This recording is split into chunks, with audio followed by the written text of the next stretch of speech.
Исәнмесез, эфирда татарлар тапшыруы. Студияда мин Эльвира Хөснетдинова эшлим. Бүген безнең программада. Ульяновскида ана теле укытучылары форумы узды. Bir сәгать татар теле укытып, ике атнага һәм әдәбият укытып, ничек баланы телгә һәм әдәбиятны яратырга өйрәтеп була инде. 1 март Казакстанда рәхмәт көне. Бүген язның 1 көне. Шул яз белән тик яхшылык һәм иминлек килсен безгә. Казанда Шәриф Камал премиясын тапшырдылар. Тәрҗемә гомумән бер телдән икенче телгә күчерү генә түгел, бер телдәге әсәрне икенче телдә яңадан бирү, шул яңадан әсәр язу кебек инде. Мәңгәр халык театры турында сюжет. Ул күпчим кара күзләр, ул йөзләр, ул куллар, аяклары кәкре. Кәкре? Әйе, кәкре, бик матур кәкре. Татарстан һәм Башкортстанның халык артисты Айдар Галимовка 55. Һәр вакытта аның дәрәҗәсе, аның күчүләр без яшьләр үстек. Аның изгешләрен без күрдек. Ульяновск өлкәсенең кайбер мәктәпләрендә татар теле дәресләрен атнасына ярты сәгатькә, ә инде берничә мәктәптә 15 минутка гына калдырганнар. Бу хакта татар, чуаш һәм мордва теле укытучыларының өлкә форумында хәбәр иттеләр. Тулырак киләсе сюжетта. Узган елларда Ульяновск өлкәсендә гомер итүче төп халыклар татар, чуаш һәм мордва теле укытучыларының форумнары яисә съездлары һәрберсенең аерым узайды. 2020 елда килеп чыккан авыру сәбәпле аларны берләштереп ана теле укытучыларының гомуми форумы итеп үткәрә башладылар. Бер караганда аларны бер үк максатлар, бер үк проблемалар берләштерә. Губернатор Алексей Русский катнашында узган әлеге мәртәбәле җыенда җирле автономия җитәкчеләре нәкъ менә ана теле укытудагы еллар буе хәл ителмәгән проблемаларны күтәреп чыктылар. Алар җитәрлек. Татар телен укытуга бик аз сәгатьләр бирелә. Ул инде менә әйтеп тә аңлатып булмый ом сәгатьләрнең азлыгын. Шундый мәктәпләр бар бездә, име? Ярты сәгать бирәләр атнасына. Ул 2 атнага 1 сәгать татар теле һәм 2 атнага 1 сәгать әдәбият дигән була. Менә 1 сәгать татар теле укытып, 2 атнага һәм әдәбият укытып, ничек баланы телгә һәм әдәбиятны яратырга өйрәтеп була инде. Кайбер мәктәпләрдә ата-аналар балалары өчен ана теле укыту буенча гариза язганда аларга инде алдан әзерләп куелган гаризаның әзер бланксын бирәләр. Анда ана теле урынына рус теле дип язылган. Бу үз чиратында ана теле укыту буенча федераль законны бузу булып санала. Шуңа күрә татар телен өйрәнү дәрестән соң түгәрәкләрдә яисә факультативларда гына алып барыла. Дөресен әйтик, расписание буенча дәресләр тәмамлангач уза торган факультатив белән түгәрәкләрдә татар телендә язарга өйрәтү, әдәбият укыту каралмаганда. Анда җыр, бию, шигырь сөйләү кебек гади алымнар гына кулланыла. Biz инде фольклордан алып әлеге җырларга тике тырышабыз өйрәнергә. Безнең классик булган әдипләребезне дә искә төшерәбез.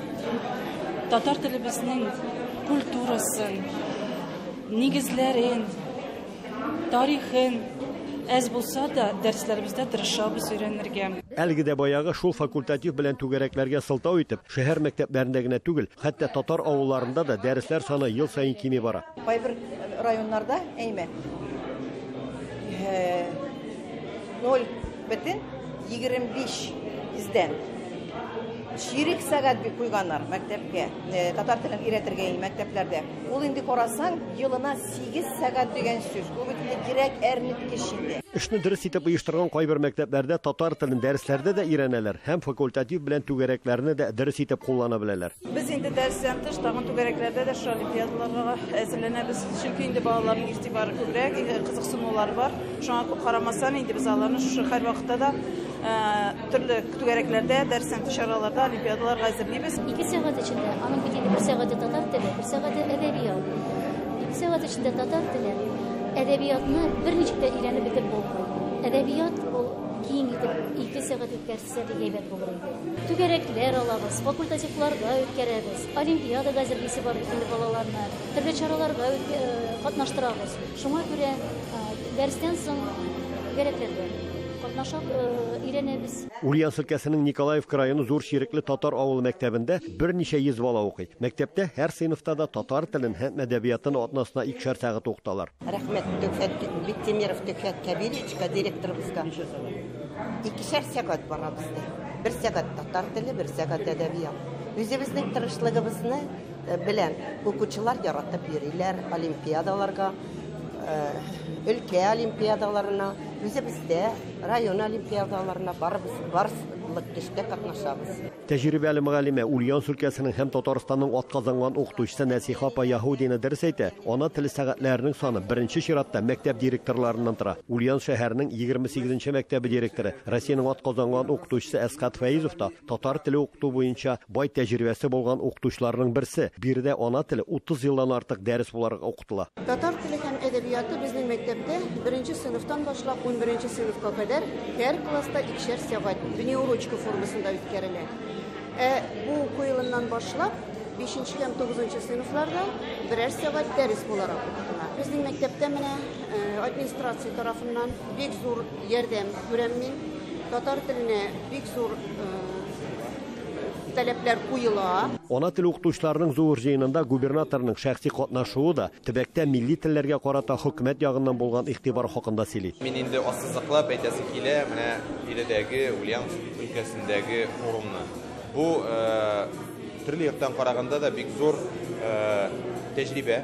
Һәм инде ул тәҗрибә белән уртаклаша белү, һәм инде бигрәк тә Ульяновск өлкәсенең хөкүмәтенең бу мәсьәләгә, туган телләр мәсьәләсенә игътибар белән каравы, ул аеруча игътибарны җәлеп итә. Форумда чыгыш ясаган татар, чуаш һәм мәрдәвә автономияләр җитәкчеләре дә мәктәпләрдә ана теле укытудагы беренче проблема итеп сәгатьләр санының аз булуын ассызыклап сөйләделәр. Ульяновск мәгариф министрлыгы тарафыннан шартлар тудырылган, укытучылар бар, дәресләргә дә кытлык юк. Хәзер бары тик ата-аналар һәм директорларга гына юл табасы калды. 2010 елдан бирле ана теле укытучыларының өлкә форумына кадәр өлкә хөкүмәте йортында мәгариф министрлыгында яисә мәдәният сарайларында узган булса, ул быелгы елдан башлап татар, чуаш һәм мордва халкына кагылышлы урыннарда уздырыла. Менә быелгысы аның өлкәбезнең чуаш утарында узды. Ә киләсе елга инде ул безнең татар мәдәният үзәгендә узыр дип көтелә.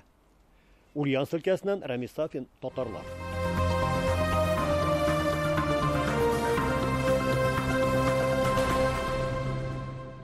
1 мартта Казакстанда рәхмәт көне билгеләп үтелә. Ул бердәмлек, уртак тарихи хәтер һәм Казакстан халкына хөрмәтне символлаштыра. Безнең ватандашлар өчен әлеге бәйрәм нәрсә аңлата? Әдилә Төхбәтова белеп кайтты. Рахмет! Бакал! Дякуй! Шноракалучум! Джингуе! Гутен-таг! Рахмет! Рәхмәт әйтү көне Казакстанда 2016 елдан бирле билгеләп үтелә. Бу кунакчылык, шәфкатьлек һәм дуслык бәйрәме. Репрессияларында казак халкы миллионланган кешене кабул итте һәм бүген язның беренче көнендә барлык этнос вәкилләре бер-берсенә түземле булулары өчен рәхмәт белдерәләр. Менә бүген дә Шарапат социаль хезмәт күрсәтү үзәге үз сәхнәсендә төрле милләт вәкилләрен берләштерде. Алгыс айту көне карсаңында безнең Шарапат орталыгына Нурсултан каласы әкимлегенең Казакстан халкы ассамблеясына үлкен рәхметimizni айтқымыз келеді. Шарапат орталығында бүгінгі күні 307 қария адамдар тұрып жатыр. Яғни бұл 307 адамның ішінде бізде 9 ұлт өкілі бар. Осы бүгінгі концерт тамаша көңіл күй сыйлап, осы кісілердің алдында алғыс айту күнін атап өтуде.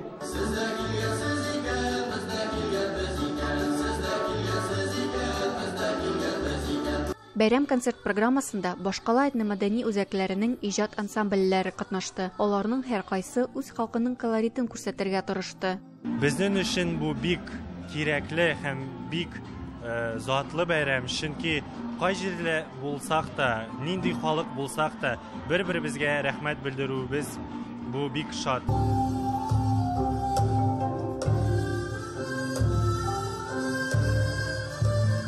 Шарапат үзәгендә яшәүчеләр кечкенә балаларның чыгышларынан күз яшьләрен һәм шатлыклы хис кичерешләрен өзә алмады. Пандемия аркасында озак 2 ел арасында хәтта бер-берсен сирәк кенә күреп, алар үз бүлмәләрендә утырганнар иде. Бүгенге зур концерт һәм безгә булган игътибар өчен без бик рәхмәтлебез дип әйтәләр бәйрәм кунаклары. Это просто не передать сегодня, какие чувства, какое сейчас вот не знаю даже выразить как. Огромное спасибо, конечно, за то, что организовали это. Хоть один раз мы друг друга увидели. Шул ук вакытта чәй эчәргә дә вакыт җитте. Мул табыннарда бер рәткә татар бәлешләре, рус каймаклары һәм Корея күмәчләре тора. Бүген зур итеп үзебезнең милли ашларыбызны пешереп, шушындагы кешеләрне хөрмәтләп килдек. Рәхмәт. Бүгенге бәйрәм үзенчәлекле бердәмлек көненә әверелде. Чыннан да рәхмәт сүзләре берләштерә бит. Әдилә Төхбәтова, татарлар, Нурсултан шәһәре, Казакстан. Казанда Шәриф Камал премиясын тапшырдылар. Ул 2нче тапкыр уздырыла һәм яшь иҗатчыларга бирелә. Быелгы конкурста 34 проза һәм 18 тәрҗемә әсәре катнашты. Бүген яшь иҗатчыларны нинди темалар борчый? Тулырак киләсе сюжетта. Бу көннәрдә язучы Шәриф Камалның 138 еллыгын билгеләп үтәләр. Төрле чыганакларда даталар төрлечә күрсәтелә. Ул 27-28 февральдә, шулай ук март аенда туган дигән фикерләр бар. Шәриф Камал новеллалар, кыска хикәяләр остасы. Яшьләр өчен булган әдәби премияны аның исемендә атау юкка түгел. Әдәбият һәр вакытта да намус сагында торган, әдәбият һәр вакытта да кешелеклелек сагында торган. Һәм бу премияны тапшырган вакытта без бер ел элек тә, бу елда Айдар Рәсимович һәм хөрмәтле оргкомитет әгъзалары да һәр вакыт Шәриф Камалның шәхесен күз уңыбызда тотабыз. Әдәбият һәм сәнгать өлкәсендә конкурслар шактый, һәрберсе үзенчә кадерле. Шәриф Камал әдәби премиясына 12дән алып 30 яшькә кадәрге авторлар дәгъва кылды. Төп шарт әсәрләр бер кайда да бастырылмаган булырга тиеш. Мені иң куандырганы шул булды, телгә сак мөнәсәбәт. Чөнки соңгы елларда без үзебезнең телебезнең туган телебез язмыш турында күп сөйләшәбез, аны саклау турында, үстерү турында. Телнең инде иң иркенләп яши торган урында, үсә торган урында инде киңәя торган урында һичшиксез әдәбият һәм прозалар бигрәк тә инде. Әмма ләкин аларның җитешмәгән яклары да бар. Чөнки ул инде тәҗрибә белән килә торган нәрсә, ул да булса сюжет кыра белү. Тел бер нәрсә, образлы фикердә бер нәрсә, вакыйгаларны тотып алу бер нәрсә, әмма ләкин шуларны бер сюжетка укмаштыру, ансы инде бөтенләй башка нәрсә. Моның өчен һичшиксез тәҗрибә кирәк. Инде конкурс менә 2нче тапкыр үткәрелде. Ул елдан-ел яңа тәҗрибә тупларга мөмкинлек бирер безнең авторларыбызга. Мин бик куандым, бик сөендем. Әдәбиятыбызга яңа кешеләр килә, яңа авторлар килә. Яшьләрне күбрәк менә бүгенге ниндидер кешелеклелек, изгелек, ярдәмчеллек сыйфатлары кызыксындыра. Шуның бүген бармы ул? Аның ничек тәрбияләргә кешедә? Әхлакый тәгълиматлар күбрәк кызыксындыра. Менә алар аңа бик ничеккә киләләр, тирән киләләр. Менә елдан-ел тирәнәя бара бу бер. Психология кешегә, кешенең күңел халаты, кешенең күңелендәге менә бу инде сагыш, бәхет, югалту, кайгы, борчу, буларны образларга төреп бирмәкче булалар. Менә шушы бер бик өметләндерә, чөнки шын әдәбият ул образ әдәбияты. Жюри әгъзалары әйтүенчә, яшьләр бүген күңелдәгесен, хис-тойгыларын ачып салырга курыкмый. Алар дөнья әдәбиятын да яхшы белә. Эксперимент, төрле тәҗрибә ясауда алар өчен ят түгел, ә бу һичшиксез сөендерә.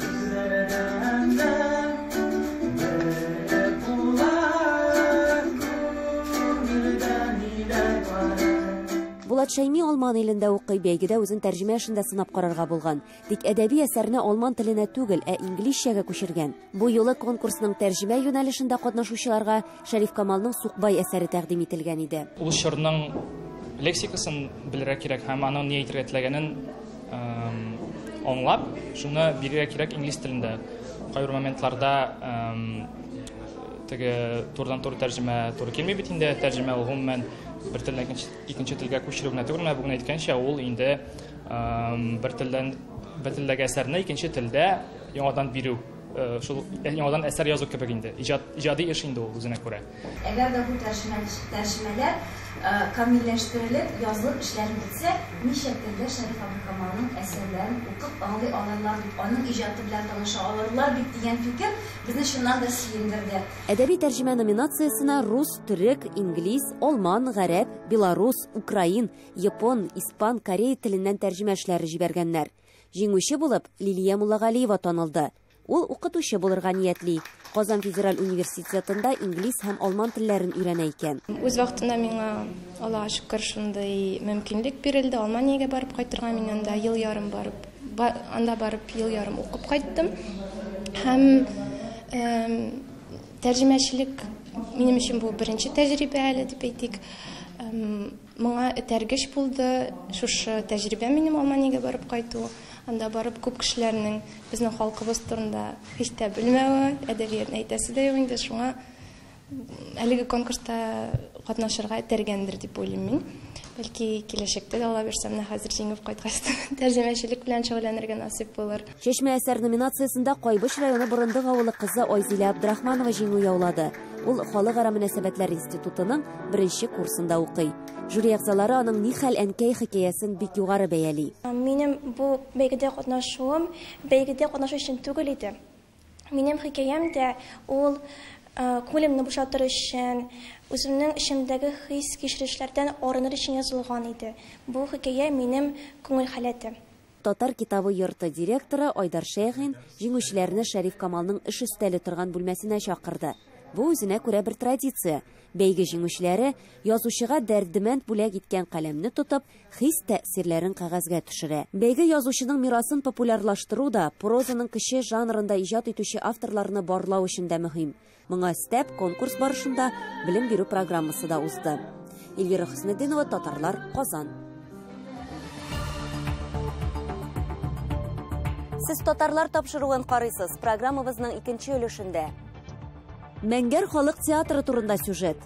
Ул күпчим кара күзләр, ул йөзләр, ул куллар, аяклары кәкре. Кәкре? Әйе, кәкре, бик матур кәкре. Татарстан һәм Башкортстанның халык артисты Айдар Галимовка 55. Һәр вакытта аның дәрәҗәсе, аның көчеләр. Без яшьләр үстек. Аның изгешләрен без күрдек. Әднә районының данлыклы Мәңгәр төбәгенә күчәбез. Әлеге авыл шанлы тарихы белән мәгълүм. Казан ханлыгы чоры кабер ташлары табылуы да моңа үзе бер дәлил. Хәзер авылда рухи һәм матди мирасны ничек саклыйлар? Айзат Шаймарданов белеште. Ничек соң яшь килен ничек күрдеңме? Матурма? Аягына ни кигән, башында калфагы бармы? Бирнәләрен күрдеңме? Казан кызы булсын да матур булмасын, бирнәсе булмасын, читеккә үш кимәсен, калфагы булмасын. Аннары нигә ярый ул? Бу асыл ташлар төркеме. 15ләп өлкән кеше Мәңгәр фольклорын халыкка чыгара. Һәрбер сәхнәләштерелгән тамашада гореф-гадәтләрне күрсәтәләр. Ул гәүдәләре, ул сызылып киткән кашлар, ул күпчим кара күзләр, ул йөзләр, ул куллар, аяклары кәкре. Әгәр аяклары туры булса, фәриштәләрнең канатлары тезгә бәрелеп сына икән. Хатира Рәхимова төп рольләрне уйнаучыларның берсе. 2014 елдан ул асыл ташларга кушылган. Һөнәре буенча сатучы, бухгалтер. Пенсияга чыгу белән сәхнә тота. Барысы да шый, кайсы рольле уйныйм, барысы да шый миңа. Усал булырга җиңелрәкме әллә? Юк, бик усал булып булмый, бик шаян да булып булмый, уртачарак инде. Монда халык авыз иҗаты да матди булмаган һәм матди булган мирасны да бергәләп саклыйлар. Менә иң кадерлесе дип саныйбыз шушы әбиләребез тагып жүргән шушы шулпылар. Алар электән хатын-кызның матурлыгын чәчләренә тагып йөргәнлектән аларның узын тулымлы булулары символик бизәнү әйберсе. Иң борынгы менә мондый беләзек. Бу минем әниемнән беләзеге. Әниемә әбиемнән күчкән, әнидән миңа күчте. Менә булар да борынгы бизәнү әйберенә керә. Бай кызлары дип әйтгәндә, шулай ук беләзек урынына, бизәнү урынына үзләренә матур итеп тагып йөрткәннәр санала. Олы Мәңгәрнең тарихы бай. Авылга әле 15нче гасырда ук нигез салына һәм бу сәүдә үзәкләренең берсенә үрелә. Борынгы тарихны табигый Казан ханлыгы чорыннан ук сакланып калган кабер ташлары күрсәтеп тора. Бу архив кадрлары. Хәзер аларны менә шулай түбәле чардуганнар белән дә әйләндереп алганнар.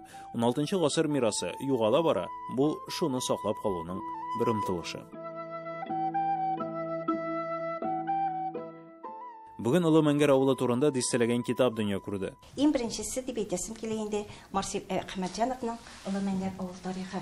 Менә бу безнең 2000 елны басылып чыккан беренче китапларыбыздан санала инде. Шуннан соң безнең авылыбызда хәзерге көндә авылыбызның аксакаллары дибез инде Илсур Аби Шакиров дигән кеше без яши. Ул безнең 2 китап бастырып чыгарды. Тарихны бүгенге көнгә Мәңгәрнең элекеге бүгенге көнгә тарихларын җыеп.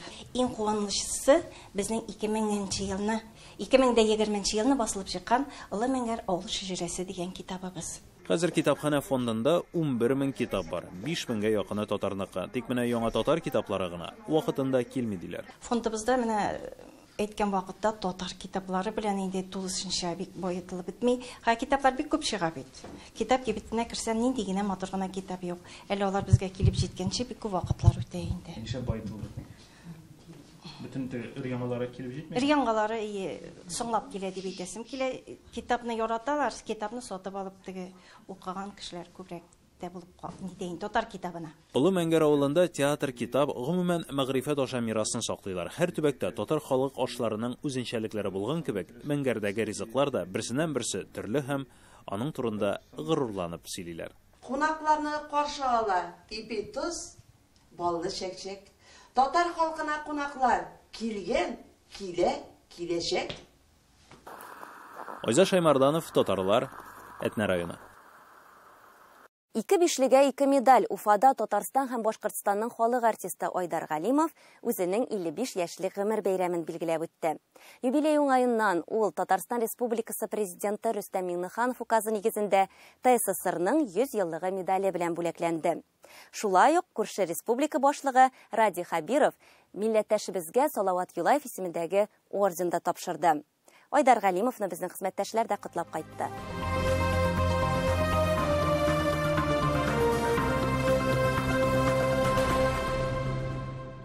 Бүген халкыбызның яраткан җырчысы Айдар Галимовка бер түгел 2 бишлек куяр өчен күп санлы тамашачылар һәм әлбәттә коллегалар җыелды. Форсаттан файдаланып, без алар белән гәп кырырга булдык. Хәерле кич. Айдар Галимовның иң яраткан җыры нинди икән сезнең? Җырлап күрсәтикме? Гомер буйлап барам, барсын уйлап барам, уйлары бетмәле түгел. Кызыл розалар. Мин кайталмыйм яшьлегемә. Кызыл розалар. Туган көн килә елга бер тапкыр. Кызыл розалар. Өянкеләр тупыллар. Сине эзлим мин, әле аның шаклады. Сине юксанам, иштәсеңме мине илүзәм дип теге үдәдә шулай җырлап бирдем мин аңа ошатырга тырышып. Айдар Галимов репертуарын йөзләгән җырлар тәшкил итә. Татар, башкорт, рус, инглиз, үзбәк телендәге композицияләрнең күбесе хитка әйләнеп, халык күңелен яулый. Профессиональ сәхнәгә исә моңнар кайтсын авылга җыр белән килеп керә ул. Әй тавылым кайда күңел, моң кайда әй турам. Юбилей кичендә Айдар Галимовның төрле концерт программаларыннан җырлар яңгырады.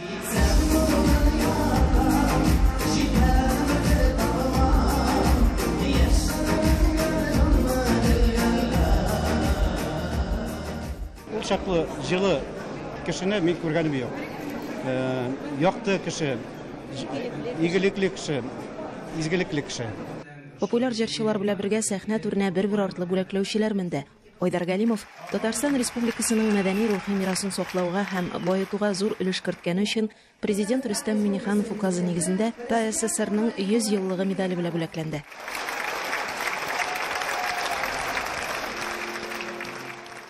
Күп санлы тамашачылар арасында тугры дуслар һәм әлбәттә якын туганнар да бар иде.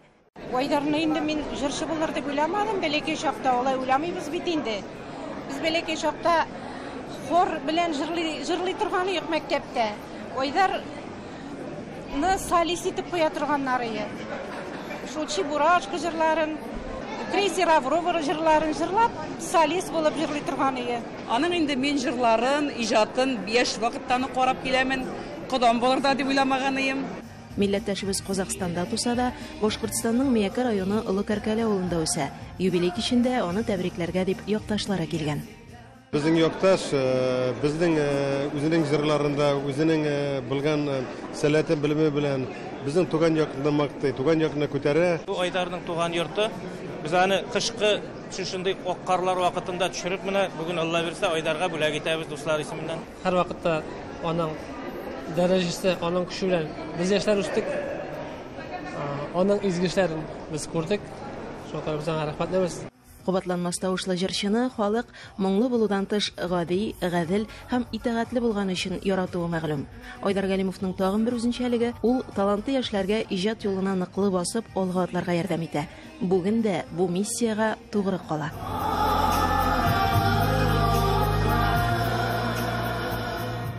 юбилярның сәхнәдәш дуслары белән әңгәмә корганда Айдар Галимовны 3 сүз белән тасвирлагыз дигән сорауга менә шундый җаваплар ишеттек. Беренчесе ул ысын ирлеге, чөнки ысын ирлегеләр генә 20 февральдә туалар. Икенчесе ул һәрбер кешенең уртак тел таба белә. Һәм өченчесе Айдар Галимов просто чемпион. Ул мехрибанлы, ул тәртипле, ул моңлы. Бик талапсан, бик руса әйткәндә ответственность, әлбиттә ул кешелекле кеше. Итәгатьле, әдәпле, галант. Айдар Галимовка 55 концерт программасын шулай ук март айында Казан тамашачылары күрә алачак. Башкортстанның Уфа шәһәреннән Миләүшә Латыйпова, татарлар. Тапшыруыбызны Фәнис Яруллин сүзләре белән төгәллибез. Үз телеңне белмисең икән, аның мәдәниятын, рухи байлыгын үзләштерә алмыйсың ди ул. Тапшыруыбыз тәмам, исән сау булыгыз.